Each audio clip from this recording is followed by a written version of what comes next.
Magandang araw sa lahat. Ako si Dr. Dra. Ligaya Santos. At ngayon ay susuriin natin ang paksang tatlong ginintuang lihim sa malusog at nagniningning na mga mata. Magandang araw po sa inyong lahat mula sa aking channel. Alam niyo po, ang ating mga mata ay sinasabing bintana ng ating kaluluwa. Noong tayo ay bata pa, ang mga mata natin ay kumikinang, maliwanag at puno ng buhay. Ngunit sa paglipas ng panahon, ang mga alalahanin sa buhay, mga gabing walang tulog dahil sa mga anak at apo, at ang hindi maiiwasang proseso ng pagtanda ay nagiiwan ng marka sa ating mga mata. Makikita natin ang mga pamamaga o eye bags at madilim na bilog sa ilalim ng mata na nagpapamukha sa atin na mas matanda ng 10 taon. Lagi tayong mukhang pagod at malungkot kahit na masaya ang ating kalooban. Hindi lang ito nakakabawas ng ating kumpiyansa sa sarili, kundi isa rin itong lihim na problema na minsan ay hindi natin alam kung paano ibahagi.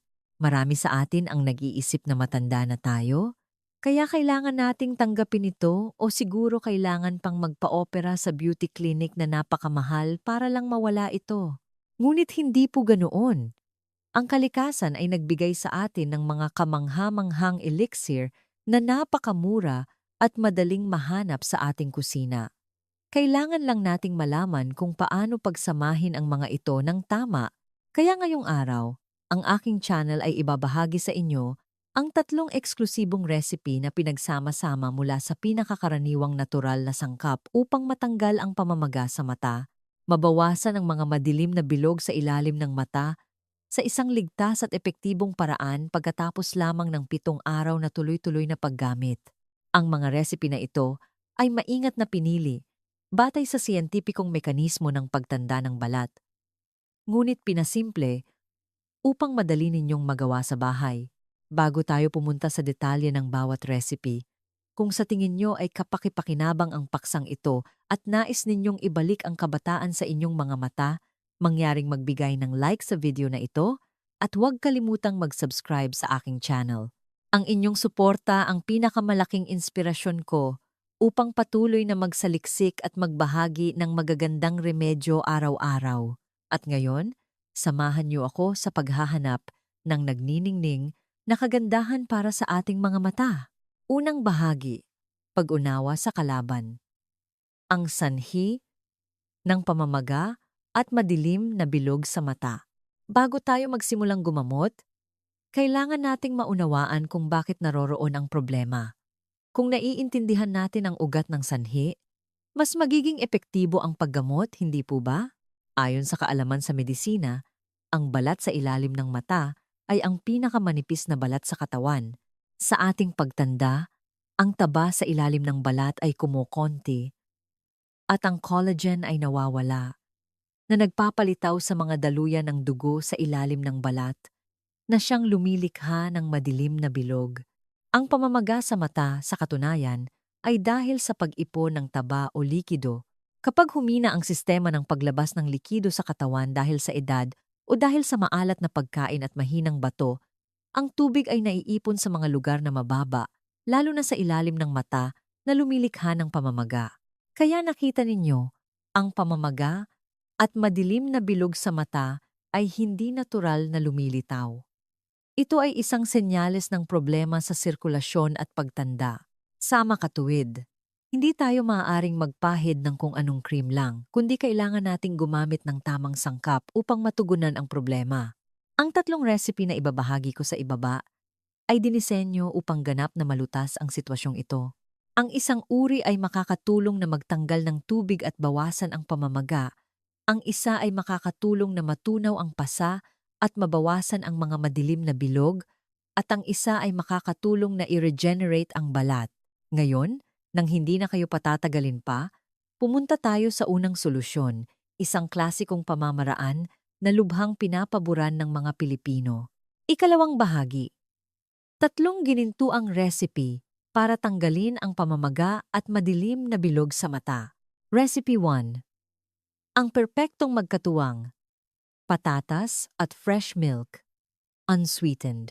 Ang unang recipe na gusto kong ipakilala sa inyo ay ang perpektong magkatuwang para sa namamaga na mata, patatas at fresh milk, unsweetened. Ang patatas ay naglalaman ng isang espesyal na enzyme na tinatawag na catecolase. Sa medisina at kagandahan, ang sangkap na ito ay kilala sa kakayahang magpaputi ng balat ng natural at lubhang makabawas ng pamamaga.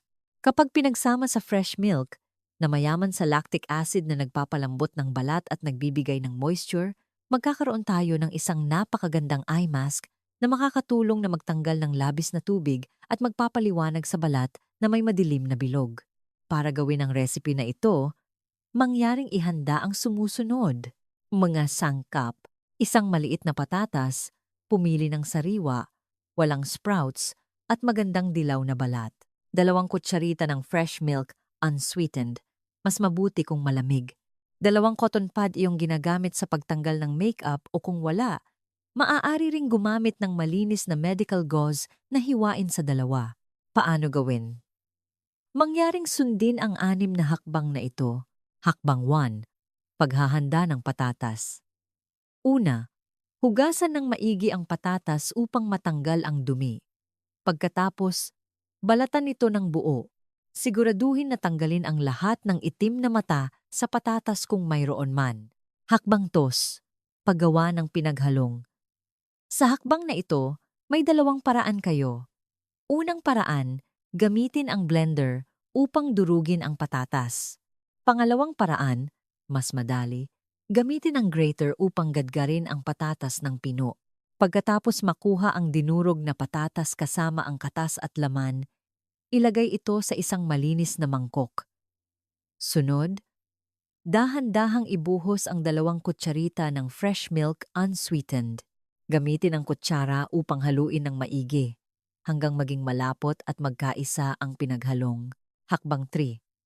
Pag-activate ng lamig. Ang lihim na hakbang. Maraming tao ang pagkatapos ihalo ay agad na idinidikit sa mata, ngunit ang aking lihim ay narito. Ibalot ang mangkok ng pinaghalong at ilagay sa chiller ng ref sa loob ng 10 hanggang 15 minuto. Ang lamig ang susi upang ang mga maliliit na daluyan ng dugo sa ilalim ng mata ay agarang kumipot, kaya mabilis na mawawala ang pamamaga. Hakbang 4. Pagkatapos ng 15 minuto, kunin ang mangkok ng pinaghalong. Sa puntong ito, napakalamig at nakaka-relax ng pinaghalong. Kunin ang 2 cotton pad at ibabad sa pinaghalong upang masipsip ng cotton ang lahat ng katas, ng gatas at patatas. Maaari rin kayong maglagay ng kaunting dinurog na patatas ng pantay sa cotton pad. Maliit na tip? Bahagyang pisilin ang cotton pad sa gilid ng mangkok upang mabawasan ang labis na likido. Ngunit huwag masyadong pigain, kailangan pa ring basa ito.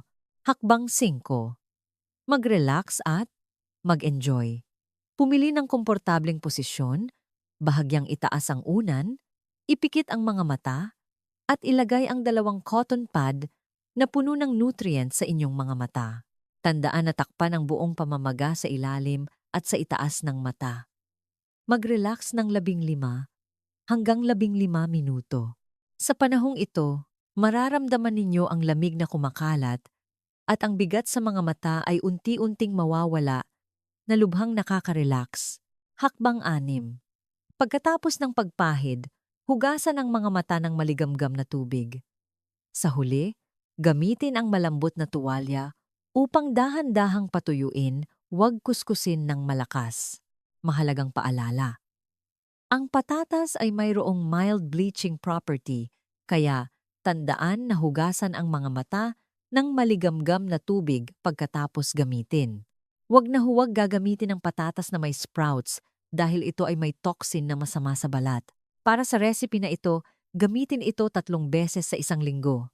Pagkatapos ng unang paggamit, makikita ninyo sa salamin na mas maliwanag ang balat sa ilalim ng mata, nabawasan ang pamamaga, at mas mukhang sariwa at alerto ang mga mata. Ngunit, kung nabawasan lang ang pamamaga, hindi pa rin sapat. Para sa mga may matagal nang madilim na bilog sa ilalim ng mata dahil sa mahinang sirkulasyon ng dugo, Kailangan natin ng mas malakas na solusyon na mas malalim ang epekto sa mga daluyan ng dugo. Ito ang dahilan kung bakit kailangan natin ang pangalawang recipe na susunod. Recipe 2. Ang mahiwagang gamot, green tea at pure honey para sa stimulated circulation. Minamahal kong mga kababayan, natapos na nating gamutin ang namamaga na mata. Ngayon, pag-usapan natin ang mga matigas na itim na bilog sa ilalim ng mata. Ang sikreto sa paglutas ng problemang ito ay nasa dalawang napakakaraniwang sangkap, green tea at honey. Ang green tea ay naglalaman ng tannins at caffeine. Ang caffeine ay hindi lang nakakagising kapag iniinom, kundi kapag idinikit sa balat, ito ay nakakatulong na paliitin ang maliliit na daluyan ng dugo sa ilalim ng mata. Kapag kumipot ang mga daluyan ng dugo, masisipit ang madilim na kulay. Kapag pinagsama sa honey, na isang natural na anti-inflammatory at moisture-rich agent, ito ay nagiging isang mahalagang gamot para sa mga matatandang mata. Para gawin ito ng tama at ligtas, mangyaring ihanda ang sumusunod, mga sangkap. 2 tibag ng green tea, mas mabuti kung green tea, ngunit maaari ring ordinaryong tibag. 1 kutsarita ng pure honey. Kaunting maligamgam na tubig. Paano gawin? Sundin ang pamamaraang ito upang maging malinis at epektibo. Hakbang 1. Pag-activate ng tea. Ilagay ang 2 teabag sa isang tasa ng maligamgam na tubig temperatura na 70 talang 80 degrees Celsius. Hindi kailangan ng kumukulong tubig. Ibabad ng 3 hanggang 5 minuto upang lumabas ang mga beneficial properties ng tea. Maliit na tip. Huwag itapon ang pinagbabaran ng tea. Inumin ito. Ang pag-inom at pag-apply sa labas ay doble ang epekto. Hakbang 2.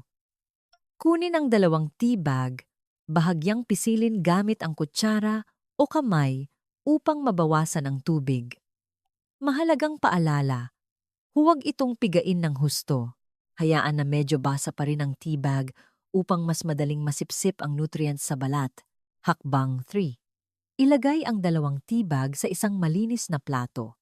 Gamit ang daliri o maliit na kutsara, pahiran ng manipis na layer ng honey sa isang bahagi ng teabag. Tandaan na manipis lang ang ipahid. Kung masyadong marami, maaaring tumulo ang honey sa mata at magdulot ng discomfort. Hakbang 4. Ilagay ang plato kasama ang 2 teabag sa chiller ng ref sa loob ng 20 minuto. Ito ay isang sapilitang hakbang. Hakbang 5. Pahiran at mag-relax. Hugasan ang mukha, patuyuin, at humiga ng komportable. Ilagay ang 2 teabag sa mga mata.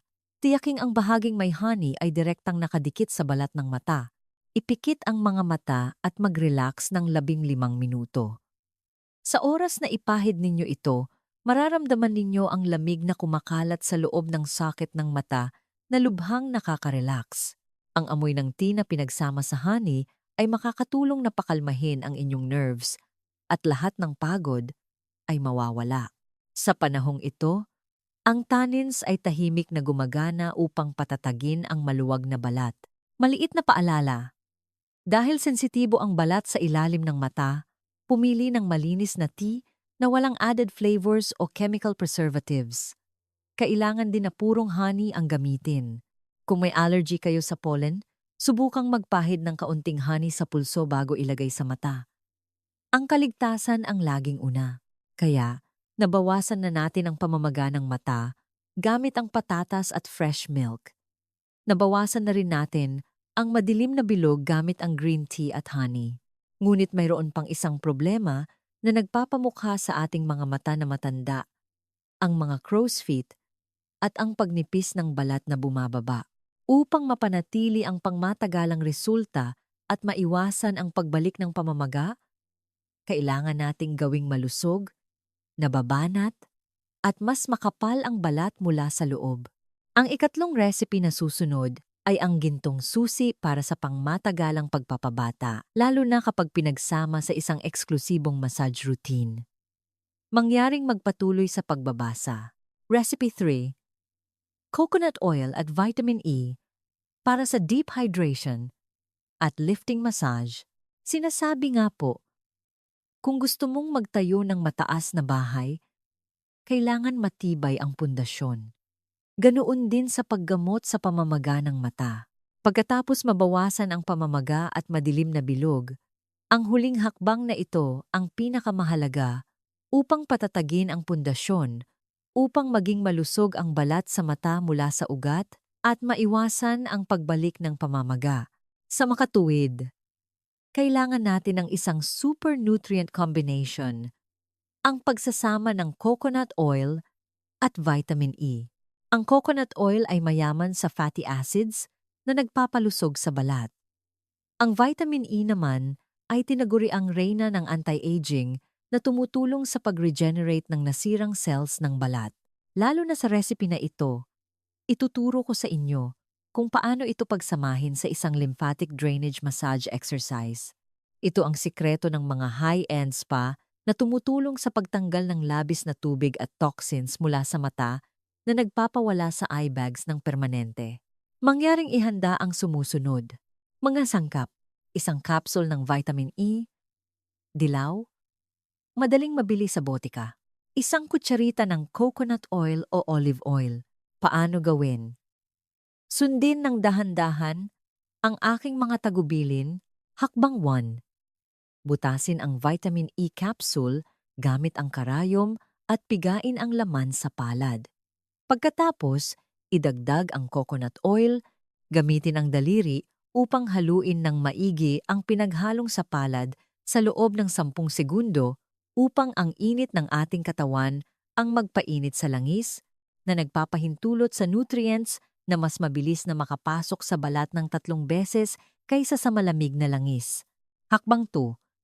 Gamitin ang ring finger ang daliri sa singsing.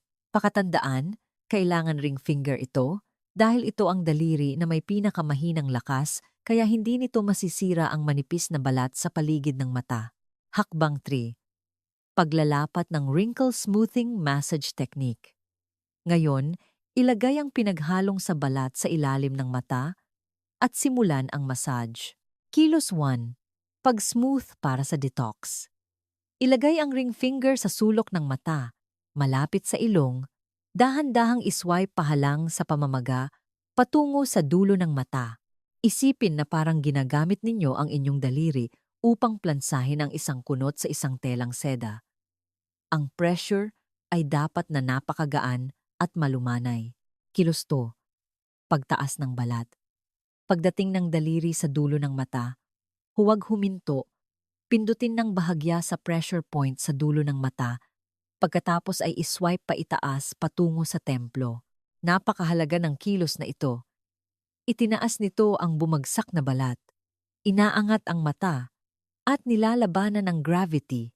Gawin ang cycle na ito ng pahalang na pag-swipe at pataas na paghila ng 15 hanggang 20 beses sa bawat mata. Hakbang 4. Pagkatapos ng pag-swipe, gamitin ang dulo ng mga daliri upang dahan-dahang tapikin sa paligid ng mukha na parang nagpipiano. Ito ay makakatulong sa sirkulasyon ng dugo sa huling pagkakataon at maghatid ng nutrients sa mas malalim na layer ng balat. Gawin ang massage na ito gabi-gabi bago matulog. Hindi tulad ng patatas o green tea na kailangang hugasan, sa recipe na ito, hayaan ang pinaghalong sa balat at matulog ng buong gabi. Habang natutulog, ang vitamin E at coconut oil ay tahimik na magre-repair at magre-regenerate ng balat. Pagkagising sa umaga, hugasan lamang ang mukha, mangyaring patuloy na gamitin ito. Pagkatapos ng 7 araw, magugulat kayo dahil ang balat sa ilalim ng mata ay hindi lang mawawala ang madilim na bilog at pamamaga, kundi magiging makinis at matatag. Ang mga crow's feet ay mawawala rin ng malaki. Kaya, hawak na natin ngayon ang 3 makapangyarihang recipe. Pagbabawas ng pamamaga, pagbabawas ng madilim na bilog, at pag-angat ng balat. Gayunpaman, tulad ng sabi ng ating mga matatanda, mas mabuti ang mag-ingat kaysa magpagaling, kahit gaano pa kagaling ang gamot. Kung ang ating pang-araw-araw na gawi ay sinisira ito, mawawala lang ang ating pagsisikap. Upang ang mga recipe na ito ay maging 100% epektibo at mapanatili ang kagandahan magpakailanman, mayroong ilang napakahalagang payo sa pamumuhay na dapat ninyong tandaan. Ikatlong bahagi, 5 ginintuang payo at paalala sa paggamit. Kahit ang pinakamagaling na gamot ay hindi makakatulong kung patuloy nating ginagawa ang maling pamamaraan sa pamumuhay. Upang magkaroon ng malusog at magandang mata at pangmatagalang kalusugan, mayroon akong 5 taos-pusong payo para sa inyo. Bawasan ang maalat na pagkain. Ang asin ang numero 1 kalaban ng pamamaga ng mata. Ang pagkain ng maalat ay nagpapapigil ng tubig sa katawan at ang pinakamadaling makita na lugar kung saan naiipon ang tubig ay ang pamamaga sa mata. Mangyaring limitahan ang paggamit ng patis at pagkain ng sobrang alat na pagkain sa gabi. Tamang posisyon sa pagtulog. Kapag natutulog, bahagyang itaas ang unan kaysa sa normal. Ito ay nakakatulong upang hindi maipon ang likido sa mga mata at mukha. Iwasan ang pagtulog ng nakadapa dahil ito ay naglalagay ng malaking pressure sa balat ng mukha na nagiging sanhi ng mga kunot at pamamaga ng mata. Wastong pag-inom ng tubig. Marami sa atin ang natatakot umihi sa gabi, kaya nililimitahan ang pag-inom ng tubig. Ngunit ang kakulangan sa tubig ay nagpapapigil din ng tubig sa katawan para mabuhay, na nagiging sanhi ng pamamaga ng mata. Uminom ng sapat na tubig sa umaga at unti-unting bawasan ang pag-inom ng 2 oras bago matulog. Pagiging matiyaga. Ang mga natural na remedyo ay hindi katulad ng operasyon. Kailangan ito ng panahon para masipsip at gumaling. Mangyaring maging matiyaga ng hindi bababa sa 7 araw at gawin ito ng regular upang makita ang resulta. Huwag mainip at sumuko sa kalagitnaan. Pagsusuri sa kalusugan. Kung nagawa na ninyo ang lahat ng paraan, kabilang ang tamang pagkain at pagtulog, ngunit malaki pa rin ang pamamaga ng mata at madilim ang bilog, mangyaring magpasuri sa kalusugan, lalo na sa function ng bato at thyroid gland. Minsan, ang pamamaga ng mata ay isang babala mula sa katawan at isang maliit na paalala. Napakasensitibo ng balat sa ilalim ng mata. Bago ilapat ang anumang recipe sa mata, mangyaring subukang pahiran ng kaunti sa malambot na balat sa pulso, maghintay ng 15 minuto upang makita kung may pangangati o pamumula bago ito gamitin. Ang kaligtasan ang laging una. Minamahal kong mga kababayan. Ang edad ay maaaring magtanggal ng kinis ng ating balat, ngunit hindi nito maaaring tanggalin ang ating kagalakan sa buhay at pagiging masayahin, hindi po ba? Ang pag-aalaga sa sarili at sa ating mga mata ay hindi lamang para sa kagandahan, kundi para rin sa pagmamahal sa ating sarili. Upang bawat araw na gumising tayo at tumingin sa salamin, makita natin ang ating sarili na puno pa rin ng enerhiya upang maging masaya kasama ang mga anak at apo. Naniniwala ako na sa 3 simpleng recipe, patatas at fresh milk, green tea at honey, at coconut oil at vitamin E massage, na ibinahagi ko, kayo ay makakahanap muli ng nagniningning at sariwang tingin. Subukan ninyo ito ngayon at bumalik dito upang magkomento at ipaalam sa akin ang resulta. Inaasahan ko ang pagbabasa ng inyong magagandang balita. Kung sa tingin nyo ay kapaki-pakinabang ang video na ito, mangyaring bigyan ako ng like, mag-subscribe sa aking channel at huwag kalimutang pindutin ang icon ng kampana sa tabi nito upang sa bawat pagkakataon na may bago akong remedyo, kayo ang unang makakatanggap ng notification. Mangyaring ibahagi rin ang video na ito sa inyong mga kaibigan, pamilya at mahal sa buhay upang sama-sama tayong mabuhay ng masaya, malusog at maganda araw-araw. Sa huli, nais kong batiin kayong lahat ng malusog, maganda, masaya, at may nagniningning na mga mata. Sa pagtatapos ng ating talakayan, naway naunawaan ninyo ang kahalagahan ng pag-aalaga sa ating mga mata gamit ang natural at epektibong paraan. Ang mga bongmat at kwangtham ay hindi lamang issue sa aesthetic, kundi mga senyales din ng ating pang-araw-araw na pamumuhay at kalusugan. Sa pamamagitan ng 3 ginintuang recipe na ibinahagi ni Dra. Ligaya Santos, na kinabibilangan ng patatas at gatas para sa pagbabawas ng pamamaga, green tea at pulot pukyutan para sa pagtanggal ng mga quantum at virgin coconut oil at vitamin E, kasama ang lymphatic drainage massage para sa pangmatagalang pagpapabata at pagpapabuti ng kalusugan ng balat sa mata, ay makakamit ninyo ang isang mas sariwa at mas bata na hitsura. Huwag nating kalimutan ang 5 ginintuang payo. Ang pagbabawas ng asin, tamang posisyon sa pagtulog, wastong pag-inom ng tubig, pagiging matyaga, at pagpapatingin sa doktor para sa regular na health check-up. Ang mga ito ay mahalaga para sa pangmatagalang kalusugan ng ating mga mata at buong katawan. Tandaan, ang kagandahan ay nagsisimula sa kalusugan at ang pagmamahal sa sarili ay ang pinakamagandang regalo na maibibigay natin sa ating sarili. Nawa ay ang mga kaalamang ito ay makatulong sa inyo na ibalik ang ningning sa inyong mga mata at magpatuloy sa buhay ng may kumpiyansa at kagalakan. Maraming salamat sa inyong pakikinig at pagpapatuloy na suporta sa aking channel. Inaasahan ko ang inyong mga komento at karanasan sa paggamit ng mga recipe na ito. Hanggang sa susunod na video. Paalam po.